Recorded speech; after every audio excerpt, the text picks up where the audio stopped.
नमस्कार साथियों, मैं युद्धवीर सिंह चौहान और आप देख रहे हैं आरजेसी न्यूज़। हम आज बात करेंगे चार दोस्तों की जो उत्तराखंड के में घूमने के लिए जाते हैं और बहुत मस्ती करते हैं। ये वाकया है उत्तराखंड के अल्मोड़ा का, जहां चार दोस्त एक होटल में रुकते हैं और रुक करके वहां खाना खाते हैं। वहीं खाना खाते हुए एक दोस्त ने कहा कि आज से 40 साल के बाद हम लोग यहाँ दोबारा मिलेंगे। तो वहीं पास ही में खड़ा हुआ जो होटल में खाना जो सर्व कर रहा था वेटर वो कहानी सुन रहा था, उनकी सारी बातें सुन रहा था कि ये सारे दोस्त आपस में बातचीत कर रहे हैं कि 40 साल के बाद पुनः ये लोग यहाँ मिलेंगे। समय बीतता गया। 40 वर्षों के बाद जैसा कि तय था, जिस तारीख जिस दिन जिस सन के हिसाब से 40 वर्ष पूरे हो गए थे, उस सन में वो लोग वहां पे एक एक करके पहुंचते हैं। सारे दोस्त पहुंच जाते हैं। कोई व्यवसायी बन जाता है, कोई सरकारी कर्मचारी बन जाता है, तो वहीं कोई अपना परिवार संग किसी ना किसी खेती किसानी के काम में लग जाता है। पहला एक दोस्त आया, उसी होटल में पहुंचे, स्टे किया। जो उस समय पे कभी वेटर हुआ करता था, वही वेटर आज उस होटल का मालिक बन चुका था। वो होटल में जैसे ही मित्रों ने जाना शुरू किया, तो जो वेटर था उस मतलब अभी वर्तमान में वो मालिक है वहाँ का, तो मालिक ने उसको पहचान लिया कि सर आप ऐसे ऐसे कभी 40 वर्ष पूर्व पहले यहाँ आए थे, मैंने आपको जो है खाना सर्व किया था, मैं उस समय में वेटर था और आज के समय पे मैं यहाँ पर होटल का मालिक हूँ। एक मित्र पहुंचे, दूसरे मित्र पहुंचे, तीसरे मित्र पहुंचे। होटल के मालिक ने कहा कि खाना मैं लगवा देता हूँ आपके लिए। तो वो तीनों मित्र आपस में चर्चा करते हैं कि नहीं अभी रुकिए, हमारा चौथा मित्र अभी नहीं आया है, उसको आने दीजिए।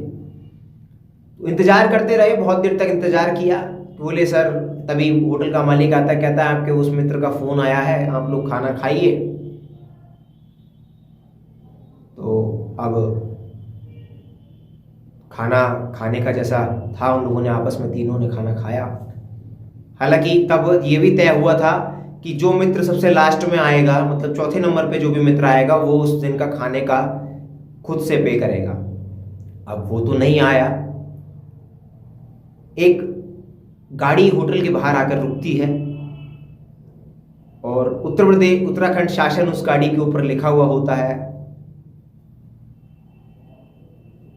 उसमें से एक डीएम साहब उतरते हैं और वो डीएम साहब कोई और नहीं, वो चौथे मित्र का बड़ा बेटा होता है और वो खाने का बिल पे कर चुका होता है।